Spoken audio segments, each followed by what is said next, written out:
Salut à toutes et à tous, bienvenue sur Noir Célèbre. Aujourd'hui, on plonge dans un livre coup de poing, un miroir inconfortable tendu à l'histoire coloniale, portrait du colonisé, portrait du colonisateur d'Albert Memmi. Ce n'est pas juste un essai. C'est une dissection. Un scalpel dans les entrailles du colonialisme.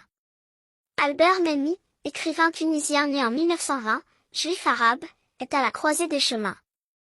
Ni totalement colonisé, ni vraiment colonisateur.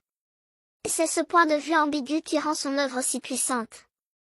Dans les années 1950, alors que les empires coloniaux vacillent, il écrit ce texte brûlant de vérité. Il y décrit deux figures indissociables, celle du colonisé, réduit, nié, exploité, et celle du colonisateur, construit sur le mensonge, la violence et la mauvaise foi. Le colonisé, selon Memmi, est fabriqué. On lui vole sa terre, sa langue, sa culture.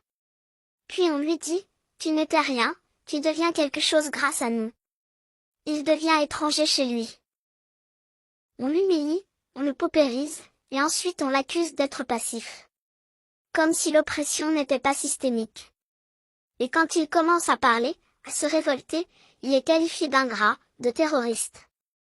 Pourtant, sa révolte est légitime, elle est l'acte de reconstruction de son humanité. Ce portrait nous oblige à poser une question brûlante, quelles traces du colonisé subsistent encore aujourd'hui? Dans les écoles, les prisons, les quartiers populaires? Le colonisateur, lui, n'est pas simplement un homme blanc avec un fusil. C'est aussi un système. Une idéologie. Il se fabrique une image, celle d'un porteur de civilisation. Mais cette image est un mensonge nécessaire.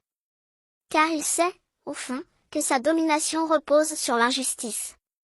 Alors il justifie, il moralise, il infantilise. Memmi le dit clairement, pour qu'un colonisateur existe, il doit nier l'égalité de l'autre. Il doit croire à sa propre supériorité, ou faire semblant d'y croire. Et voilà le plus violent. Ce système détruit aussi le colonisateur. Il devient complice de l'inhumain. Il s'enferme dans un rôle, il durcit, il perd son âme. Ce livre, c'est pas juste un document historique.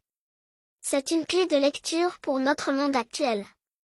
Quand on parle de racisme structurel, d'héritage colonial, de domination culturelle, on parle encore des dynamiques décrites par Memmi. Dans les discours politiques, dans les médias, dans l'imaginaire collectif, combien de fois le colonisé d'hier devient-il le délinquant d'aujourd'hui? Combien de fois justifie-t-on la violence d'État au nom de l'ordre ou de la civilisation?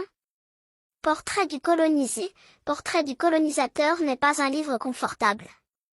Mais c'est un livre nécessaire. Il nous force à regarder en face ce que l'on préfère souvent oublier. Si tu veux comprendre les racines du monde dans lequel on vit, si tu veux voir comment les fantômes du colonialisme hantent encore nos sociétés, lis ce livre. Et surtout, partage. Éduque-toi. Éduque les autres. Car comme le dit Memmi, on ne sort du colonialisme qu'en détruisant totalement l'un et l'autre, le rôle du colonisé, et celui du colonisateur. C'était Noir Célèbre, à bientôt pour un autre voyage dans la mémoire, la résistance, et l'histoire.